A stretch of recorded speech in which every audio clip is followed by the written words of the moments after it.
Bismillahirrahmanirrahim. Assalamualaikum warahmatullahi wabarakatuh. Alhamdulillahirabbil alamin, wassalatu wassalamu ala asyrafil anbiya wal mursalin nabiyyina Muhammadin wa ala alihi wa sahbihi ajma'in, amma ba'd. Qala Allah ta'ala fil Qur'anil Karim, syahrul Ramadan alladzi unzila fihil Qur'an hudal linnasi wa bayyinatin minal huda wal furqan. Al-ayah. Shadaqallahul adzim. Alhamdulillah, jamaah Masjid Manarul Ilmi, kita sekarang berada di hari ke-18 bulan suci Ramadan. Karena suasananya masih suasana nuzulul Quran, maka ngaji kita pada subuh pagi ini akan saya coba untuk ngaji memperingati nuzulul Quran. Jadi kita gunakan momen ini untuk menyimak kitab suci kita Al-Quran, yaitu sisi-sisi Al-Quran yang terlupakan. Judul ini mungkin terasa sedikit aneh begitu, karena kita mungkin ngaji setiap hari, tapi mengapa kok masih ada sisi yang terlupakan? Kita baca mungkin iya, dan jelas iya, karena banyak yang hafal di antara kita ini keseluruhan ayat itu, sehingga kemudian akan kita baca terus menerus. Tetapi masalahnya setelah bacaan itu lewat, maknanya lewat, nggak dikaji lebih lanjut.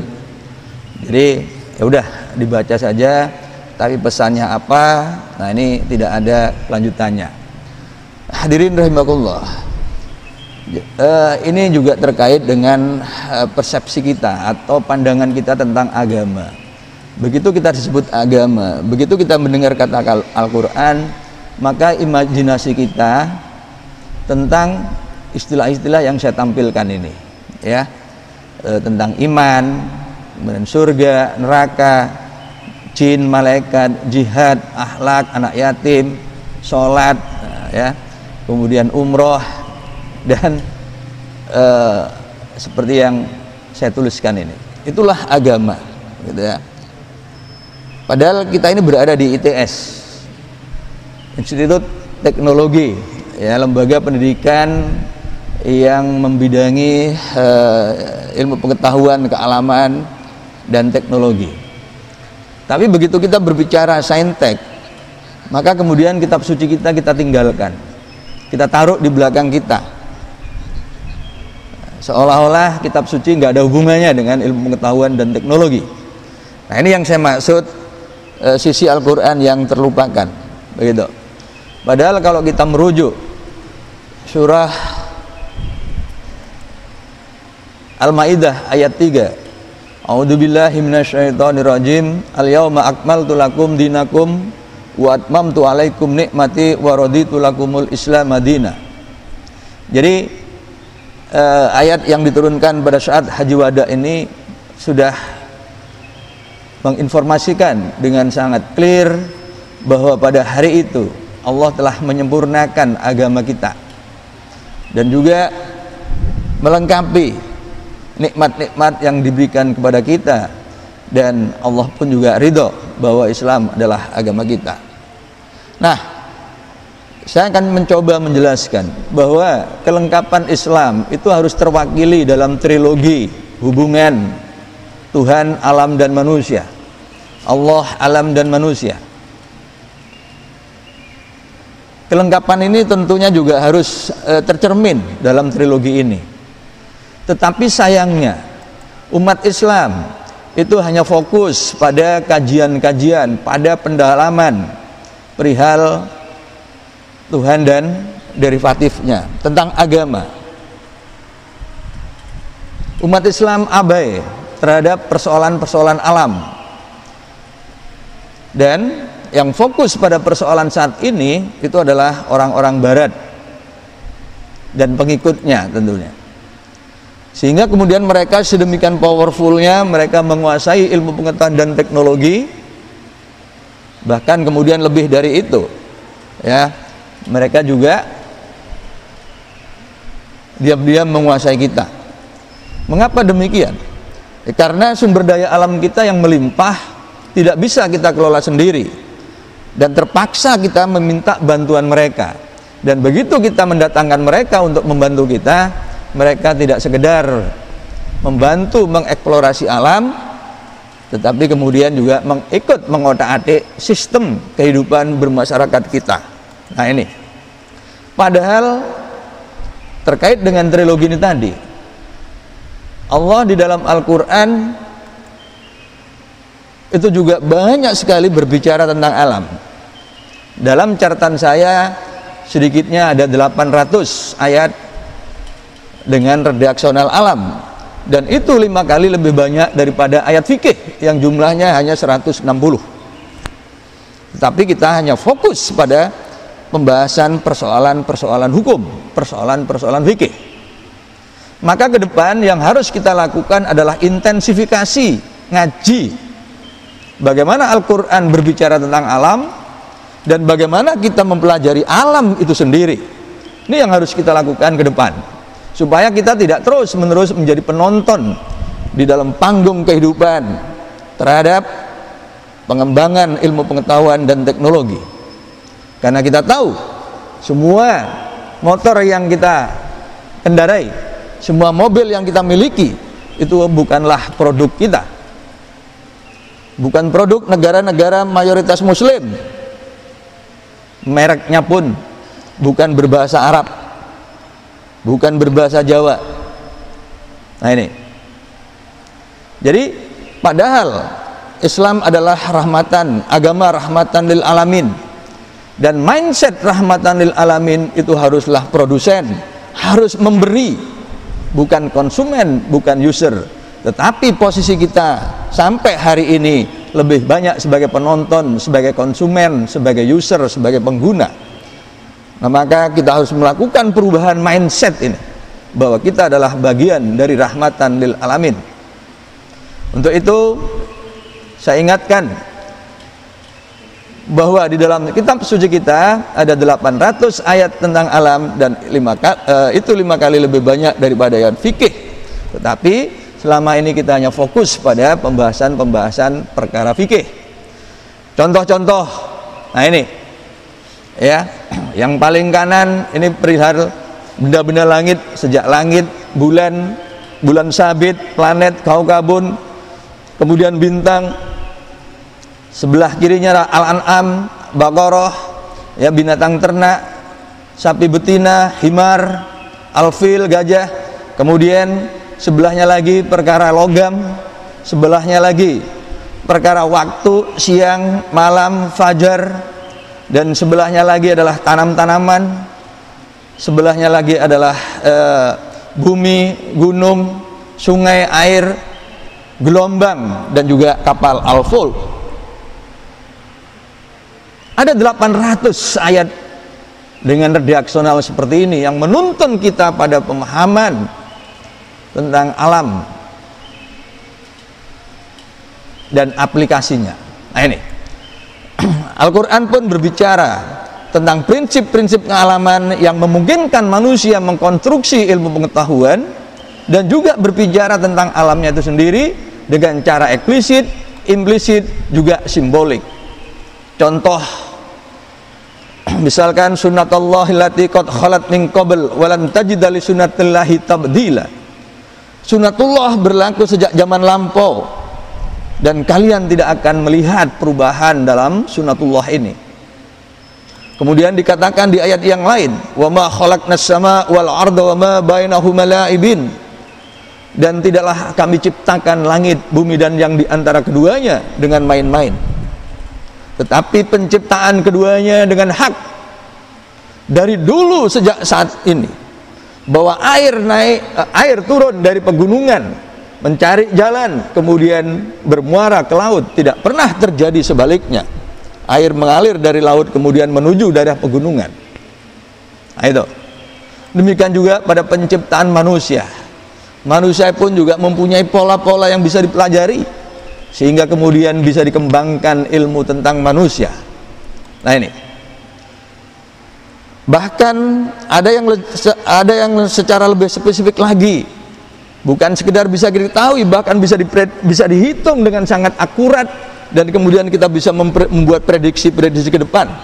Di antaranya adalah fenomena gerhana.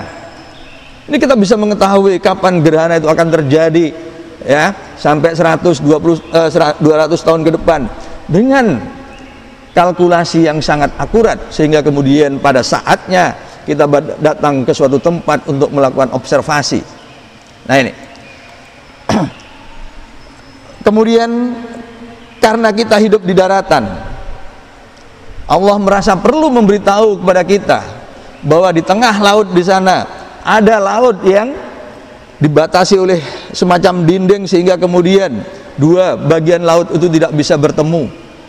Ini seperti yang disebutkan di dalam surah Ar-Rahman ayat 19 dan 20. Demikian juga tentang petir yang telah menginspirasi ilmuwan-ilmuwan Eropa untuk kemudian melahirkan apa yang kita kenal sekarang ini dengan teori elektromagnetik. Ini semua sebenarnya sudah diisyaratkan, lagi-lagi sudah disampaikan oleh Al-Quran. Dan yang menarik juga, karena kita baru tanggal 18, berarti kita baru melewati masa bulan purnama. Insya Allah 10 hari lagi, ibu bapak nanti bisa perhatikan di waktu-waktu seperti ini di langit timur, di situ akan tampak bulan sabit akhir bulan. Dan 4 hari kemudian kita bisa melihat bulan sabit, tetapi di langit barat ketika maghrib.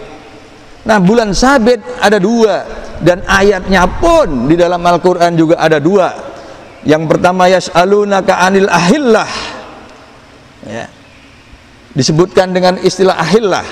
Ini yang menyatakan hilal awal bulan, dan kemudian hilal akhir bulan itu disebut dengan istilah urjun al-qadim, tandan daun kurma yang tua melengkung. Nah, ini adalah fenomena alam yang mestinya menuntun kita pada pemahaman dan penguasaan ilmu astronomi.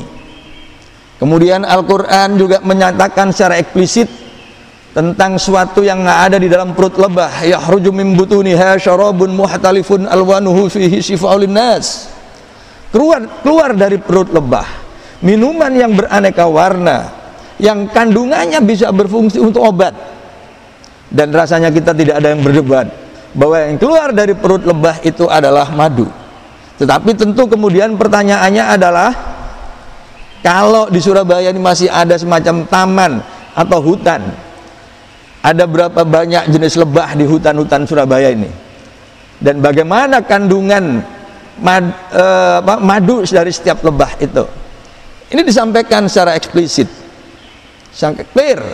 Tetapi kita tetap bisa bertanya, ya, bagaimana kandungan yang di sini disebut obat itu? Apakah kandungan madu setiap lebah itu sama atau berbeda? Tentu jawabannya harus melalui penelitian, bukan duga-duga, bukan kira-kira. Ini kemudian yang disampaikan secara implisit, dan barangkali seandainya boleh ada satu ayat yang boleh tidak kita percaya, rasanya ayat inilah yang pertama kali tidak kita percaya. Betapa tidak? Ayat ini mengatakan watarol jibala tahsamuha jamidatan wa hiya tamurru marras sahab. Kamu lihat gunung-gunung itu. Ya, sayangnya kita tidak berada di daerah yang dekat banyak gunung, ya. Tapi kalau saudara-saudara kita di Malang, di Lumajang begitu, di situ akan melihat Gunung Semeru. Apa kata Quran ini? Watarol jibal, kalian lihat gunung-gunung itu. Tahsamuha jamidatan, mbok kira gunung itu meneng, begitu ya kata Quran. Kan gitu. Begitu kita melihat gunung, kan kita mengatakan pikiran kita, perasaan kita, hati kita mengatakan gunung itu meneng. Wong sejak zaman Mbah Buyut kita, Gunung Semeru itu ada di situ, nggak pernah berubah, nggak pernah kemudian pindah ke Bangkalan, enggak, kan begitu. Tapi apa kata Al-Quran? Ya, enggak. Wahya tamurru, dia berjalan. Marasahab, seperti perjalanannya awan. Wah ini, ya sudah berjalan katanya seperti melakukan awan. Tambah gak ngerti kita. Ya. Seandainya yang ngomong ini bukan Quran, yang menyatakan ini bukan Quran, rasanya kita meninggalkan orang yang ngomong itu, karena kita anggap orang itu mungkin miring atau gimana lah, stres atau bagaimana. Tetapi ini yang mengatakan Quran, sehingga tidak mau kita terpaksa percaya. Sebab kalau nggak percaya jatuhnya kita kufur.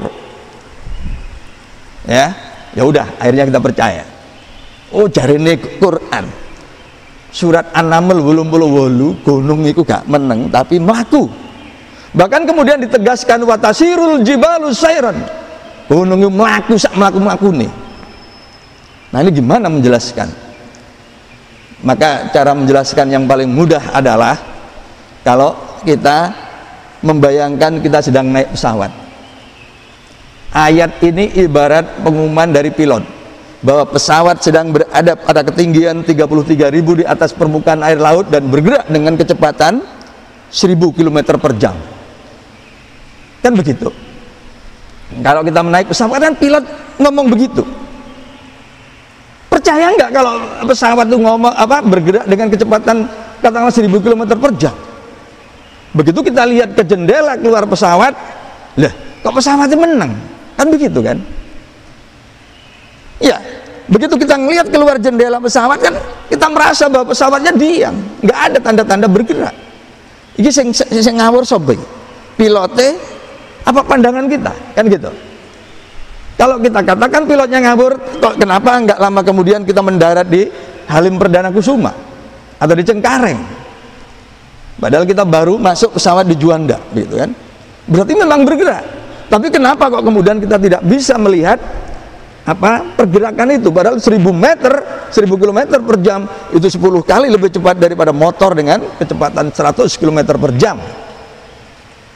Tapi kita nggak melihat efeknya. Nah seperti itulah gunung berada di muka bumi, buminya ibarat pesawat, kita berada di dalam pesawat, sehingga kemudian kita tidak bisa melihat pergerakan bumi karena gunung ikut bumi yang melayang-melayang di udara seperti halnya awan. Itu satu makna yang bisa kita pahami. Tetapi para ahli kebumian, geolog, geofisikis mengatakan kita mempunyai teori lempeng benua. 190 juta tahun yang lalu benua kita itu merupakan satu kesatuan, tapi kemudian bergerak dengan sangat lambat sampai 190 juta tahun saat ini kemudian menjadi 5 benua yang kita pahami saat ini. Ini adalah teori lempeng benua. Itu dua makna yang mungkin kita derivatifkan. Kemudian Al-Quran juga mengisyaratkan bahwa wa may yurid ayyudillahu yaj'al sadrahu dayyqan harajan ka'annama yas'adu fis sama. Barang siapa dikehendaki untuk disesatkan oleh Allah, maka Allah akan membuat dada orang itu kan sesak. Ya. Jadi bukan sesak karena Covid, tapi sesak karena ya so'adu fis sama, seperti kalau dia itu mendaki di langit sana. Jadi artinya pada ketinggian tertentu orang itu akan merasakan dada sesak. Dan itu biasanya dirasakan oleh orang-orang yang awal-awal naik pesawat. Telinganya sakit. Karena apa? Karena kita tahu bahwa di dalam telinga kita itu ada selaput tipis yang sangat sensitif terhadap perubahan tekanan udara, karena itu kemudian merasakan efek dari perubahan tekanan itu, sehingga kemudian gendang telinga kita merasa sakit. Dan itulah sebabnya kemudian pramugari itu biasanya memberi permen sehingga kemudian kita mulut kita itu ngemil gitu ya, supaya ada efek di telinga itu. Kemudian ayat, coba ibu bapak perhatikan surah Yasin ini, tulisan yang putih ini. Tulisan yang putih ini kalau kita preteli ibu bapak, ya, ini inti isi dari ayat ini, surat Yasin 39. La syamsu yanbaghi laha an tudrikal qamara wa lal lailu sabiqun nahar wa kullun fi falaki yasbahun.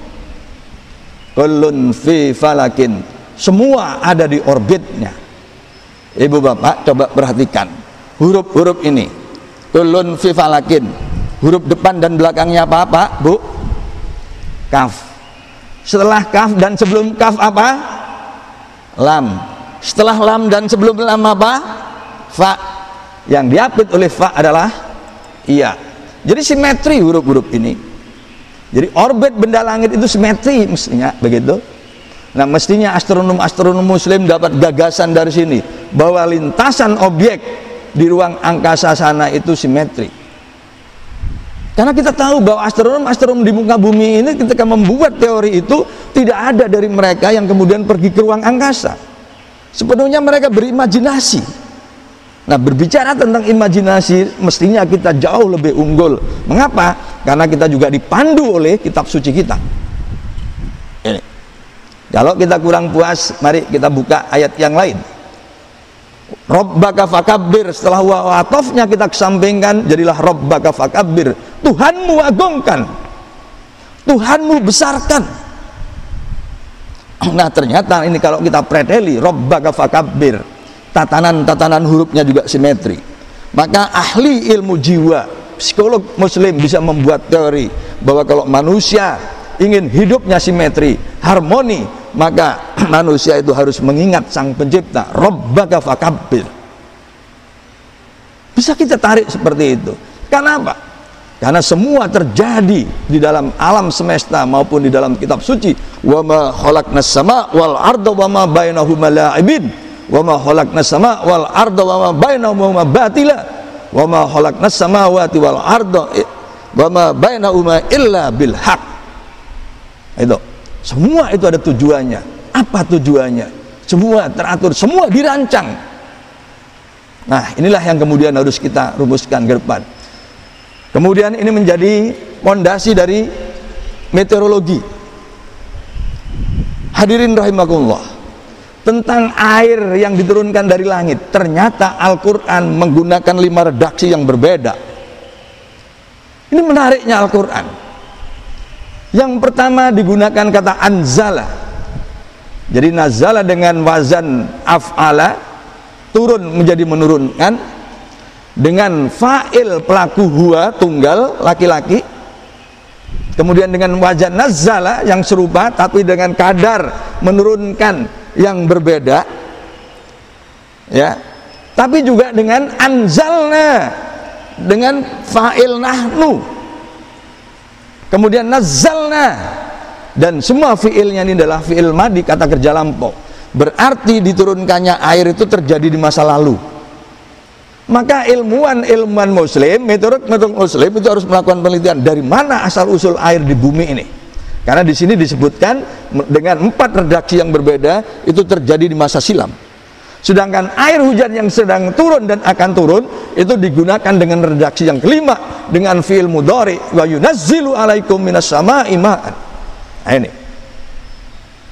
betapa kayanya Al-Quran. Kemudian karena di kita juga ada departemen kelautan, departemen perkapalan, saya juga akan juga bahas perkapalan. Ibu bapak, coba perhatikan 2 kalimat, 2 ayat ini. Ayat ini kan mirip-mirip. Allahul ladzi sahkhara lakumul bahra litajriyal fulku fihi bi amrihi. Allah yang menundukkan untukmu laut agar perahu ya bisa berjalan di atasnya dengan perintahnya. Tetapi kemudian di ayat lainnya dibalik, yang ditundukkan itu bukan kapal, bukan lautnya, tetapi justru perahunya. Sahhara lakumul fulka litajriya fihil bahri bi amrihi. Jadi yang ditundukkan sekarang kapalnya. Supaya apa? Supaya bisa berjalan.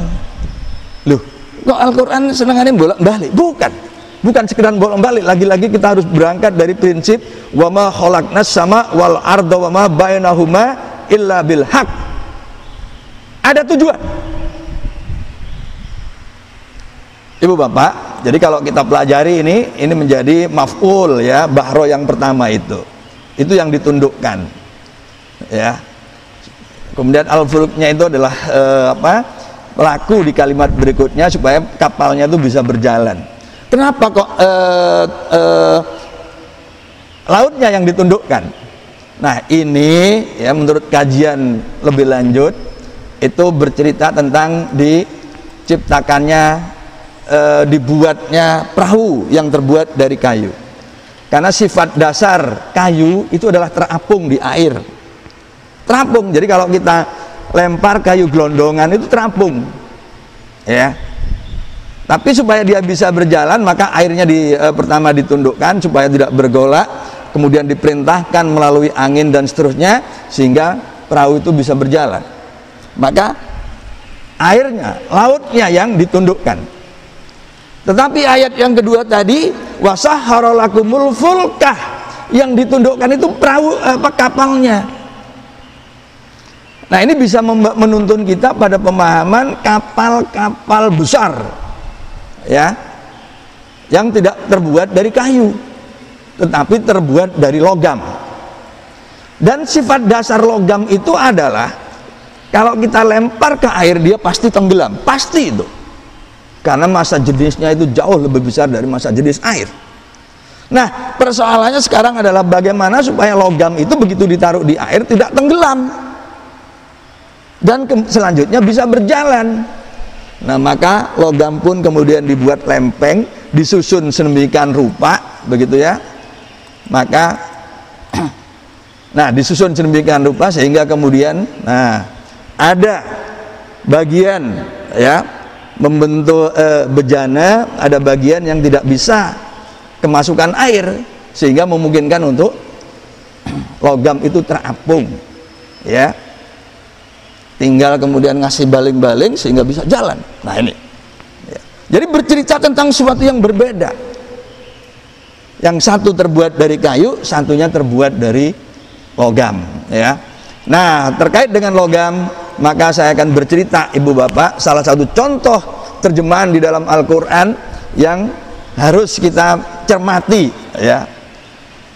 Di dalam surat Al-Hadid, surat ke-57 ayat 25, ada dua kata anzalna.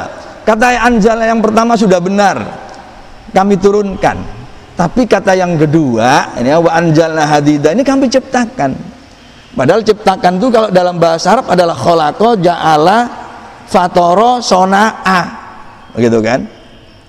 Sedangkan nazala itu yang menurunkan, seperti nuzulul Quran itu diturunkannya Quran, ya. Nah, jadi ini kalau kita koreksi, ya ini kaidah bahasa Arabnya saya lewat saja, begitu. Singkat cerita, anzalna itu harusnya adalah menurunkan, ya. Pertanyaannya kok besi diturunkan dari langit, gimana ceritanya? Ya tentu nggak kebayang kalau besi itu turunkan dari langit dalam bentuk misalkan gelondongan besi. Bayangkan kalau gelondongan besi turun dari langit, ya, yang terjadi adalah gempa yang nggak tahu skalanya berapa begitu. Ya, apalagi kalau besinya sebesar dan sepanjang jembatan Suramadu, ya, mungkin Surabaya Horek begitu, ya. Kenapa? Tapi ini kan hak Quran ini, mau nggak mau kita harus terima itu. Kok diturunkan? Kalau diturunkan berarti kan pasti dari atas. Namanya diturunkan itu pasti dari atas. Maka mari kita berimajinasi apa saja yang ada di atas. Tentu imajinasi kita paling dekat adalah burung-burung.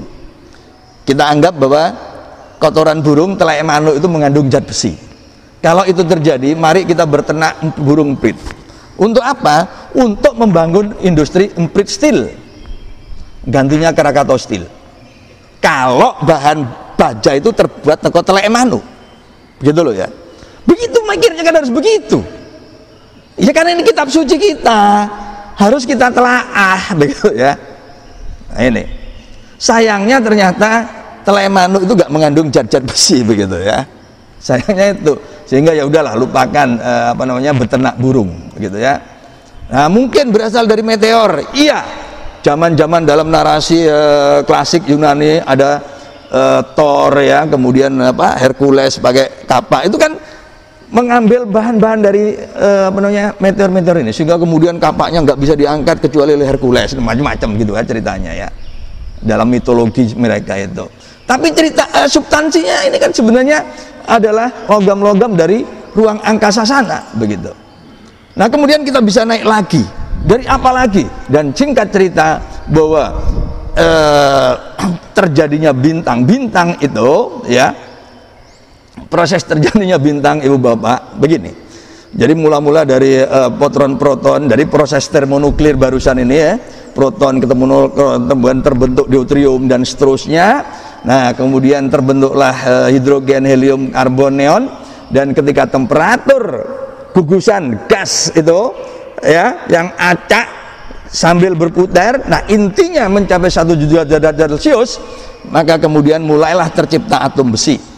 Makin panas logam-logam yang lain tercipta, makin panas lagi tercipta yang lebih berat lagi, dan ketika temperatur pusat bintang mencapai sekitar 15 juta derajat Celcius, bintang itu sudah diambang sakaratul maut.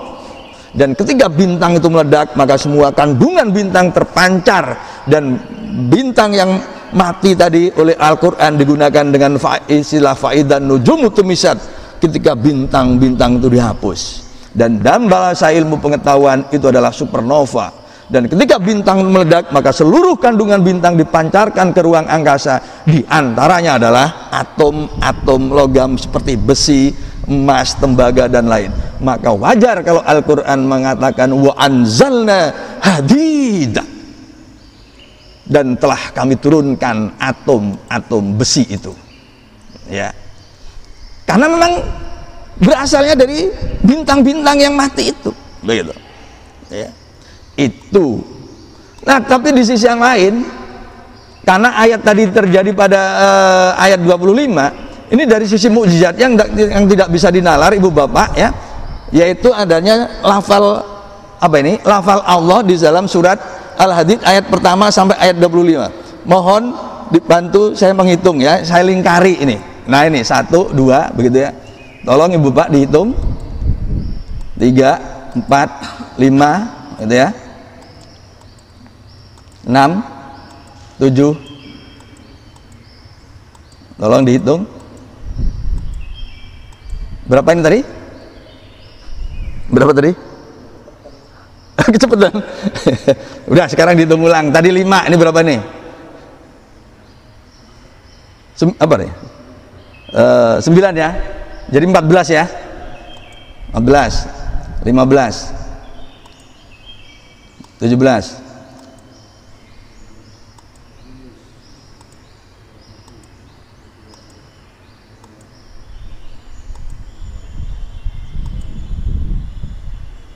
Berapa? 26. Berapa? 26, ya. 26, gitu. Ya, 26. Sekarang, Mbak, coba lihat ini. Saya punya tabel periodik ini, ya. Coba ini. Coba ini perhatikan. Bapak, ini apa? Fe. Angka di pojok kanan berapa? 26. Disebut apa? Nomor atom.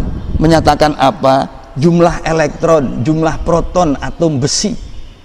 Ternyata sama dengan jumlah lafal Allah di dalam surah Al-Hadid ayat pertama sampai ayat ketika berbicara wa anzalna hadid.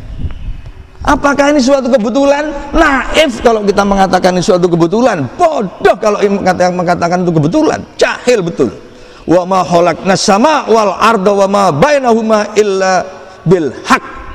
Begitu. Hak ini menandakan bahwa ini bukan karangan baginda Rasulullah. Nggak mungkin Rasulullah itu ngitung pedangnya dicuil kemudian dihitung elektronnya, gitu, ya. Nggak sempat. Dan bukan nggak sempat, bukan sekedar nggak sempat, nggak mungkin, ya. Nah, ini sisi kemukjizatan yang tidak bisa dinalar, begitu, Pak, nggih. Nah, itu. Nah, karena bulan suci Ramadan saya ingin menutup ini ngaji kita ini. Nutupnya juga doa ternyata, ya. Falyanduril insanu ila ta'amih. Di dalam surat Abasa ayat 4 maka orang manusia hendaknya memperhatikan makanannya. Pak, Bu, puasa itu kan menahan lapar, ya, gak mangan, gak ngombe, gak ngerokok, gitu kan, dan seterusnya. Maka mestinya hasil puasa selama bulan Ramadan berat badannya turun, lingkar perutnya juga turun. idealnya begitu. Ya. Jadi nek Idul Fitri tambah abot tambah gendut iku tondo Ramadane gagal. Hitung-hitung poso nahan mangan nahan luwe lah kok tambah lemu. Itu pasti wis terlalu menghayati tidur adalah bagian dari ibadah. Turu tok bar sahur turu sampai kemudian adzan sholat itu turu mana begitu ya. Itu ya. Pak, Bu, saya 5 tahun tinggal di Jepang. Di sana sulit sekali mencari orang yang perutnya berkemajuan. Ya. Pikiran maju boleh dan dianjurkan, tapi kalau perut berkemajuan, ilmu medis mengatakan itu adalah penyakit. Mengapa? Kalau perut berkemajuan berarti itu lemah kaken. Lemah kaken itu terjadi karena dia suka ngemil, khususnya menjelang turu. Terus yang dikemil gorengan lengkap wis. Itu kalau mau ngemil menjelang tidur ya cari buah, mbok blembing, mbok kates, mbok dondong gitu. Tapi nek gorengan udah pasti melar nanti ya. Dan itu jelek sekali. Ya. Nah, saya Jepang itu kita sulit mencari orang Jepang yang perutnya berkemajuan, dan data memperlihatkan bahwa usia hidup orang Jepang itu terpanjang di dunia. Ini memang poinnya, saya mau mengatakan itu ada relasi antara usia itu dan kesehatan pola makan, begitu ya. Sebab kalau kita katakan takdir, mungkin kita bisa protes, kok enak Jepang umur itu dawa, enggak sholat gak apa kok umur itu dawa, ya Allah ya apa Gusti Allah, kene sholat istraweh rajin, subuhan rajin, kok umur cendek-cendek gitu ya. Kan begitu. Kalau itu murni sepenuhnya takdir yang seperti kita pahami begitu ya.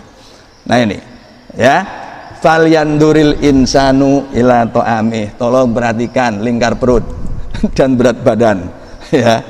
Mestinya Idul Fitri celonoe tambah gitu loh ya, seperti gambar terakhir ini mestinya, bukan kemudian ditambah kalori begitu ya. Karena tambah gendut bukan.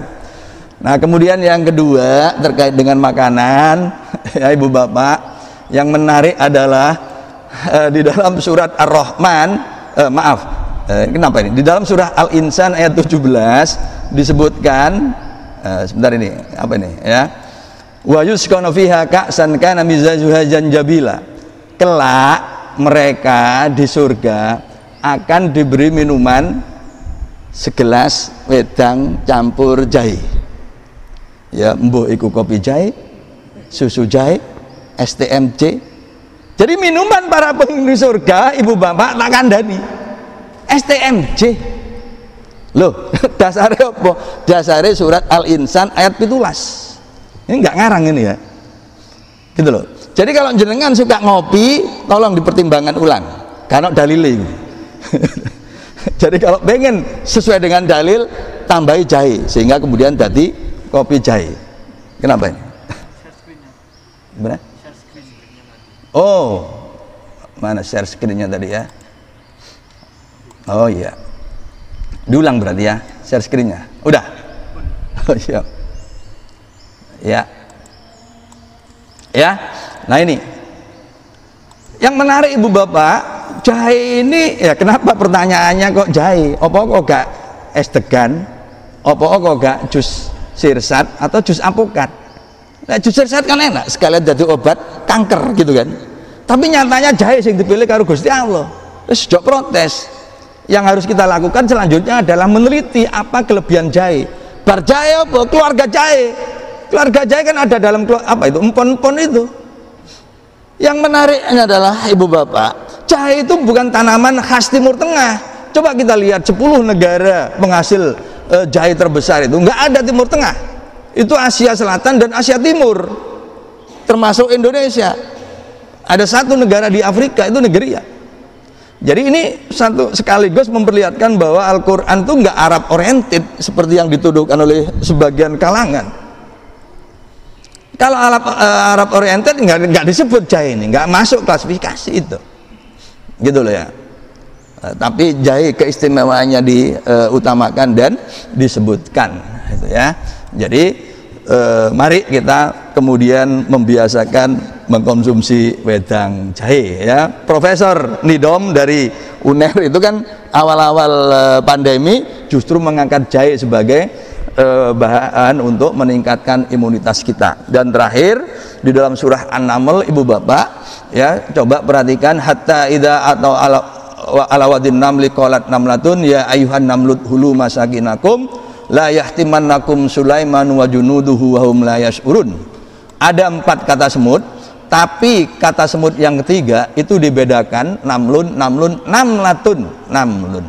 Jadi ini namlun ditambahi tak marbutoh. Apakah Tuhan iseng? Tidak. Ya, wa ma khalaqnas sama wal arda wa ma bainahuma la'ibin. Ya, batila wa ma khalaqnas samawati wal arda wa ma bainahuma illa bil haq. Nek ngono, apa maksudnya Gusti Allah dengan ayat ini? Nah, di ayat ini kalau kita hanya mengandalkan terjemahan ibu bapak, terjemahannya mengatakan begini, berkata seekor semut. Padahal redaksi aslinya adalah qolat namlatun. Namlatun itu adalah namlun ditambahi tak marbutoh. Seperti ustadz tambahi tak marbutoh menjadi ustadzah, pak guru jadi bu guru, muslim wong lanang beragama Islam, muslimah itu adalah wong wadon. Jamil itu ganteng, Saiful Jamil begitu ya, iku lanang tambahi tak marbutoh menjadi jamilah, Mulan Jamilah, kan begitu ya. Jadi tak marbutoh itu tanda untuk isim muannas. Jadi kalau begitu ya, putus lagi nih ya, sudah mulai nggak stabil. Kalau begitu semutnya itu adalah semut betina. Terus semut betinanya ngapain? Qolat namlatun ya, berkata begitu. Kemudian apa perkataannya? Ya ayuhan nam. Jadi sebentar ya, di share lagi. Ini udah terakhir ini ya. Ini ya, jadi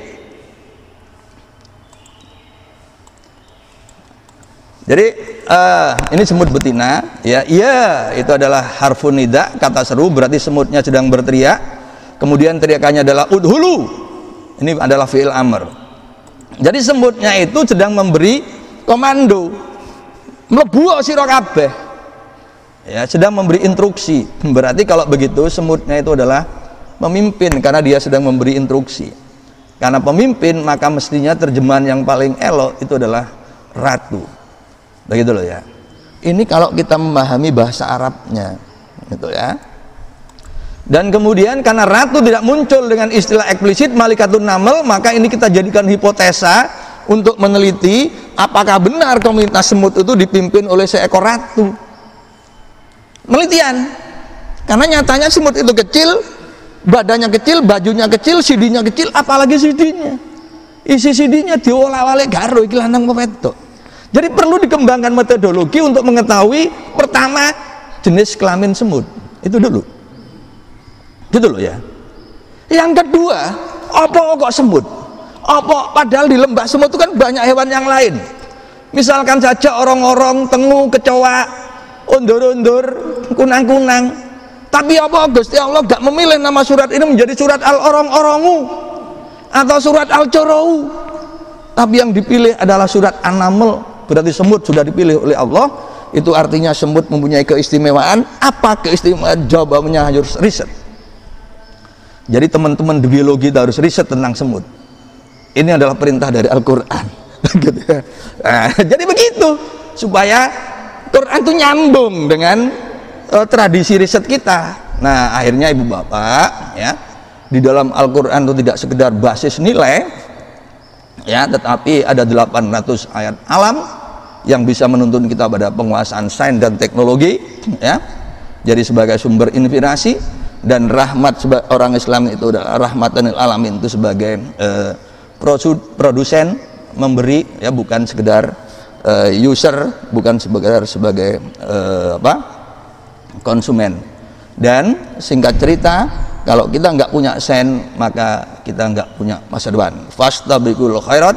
Assalamualaikum warahmatullahi wabarakatuh.